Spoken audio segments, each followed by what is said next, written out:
Dan anak saya pun ngelihat saya, mama kok mama akhir-akhir ini sering pergi, mama kemana? Waktu itu anak saya SD kelas 5 SD, mama kemana?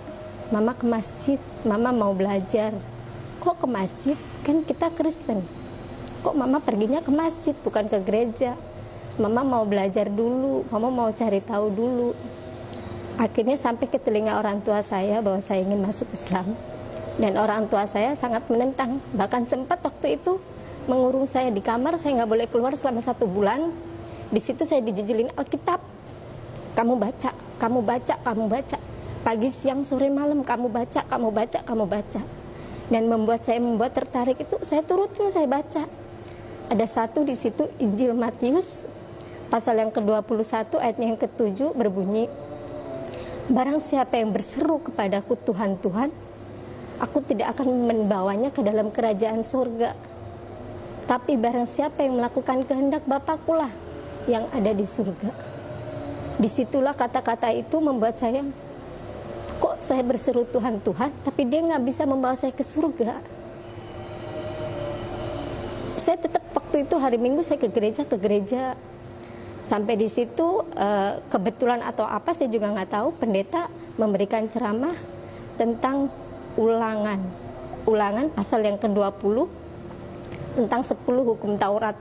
Di situ tertulis, jangan ada padamu Allah lain di hadapanku.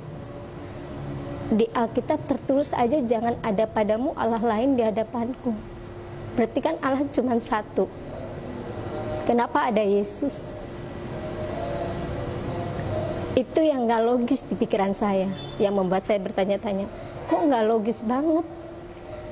Jangan membuat bagimu patung ataupun berhala yang menyerupai apapun yang kamu sembah.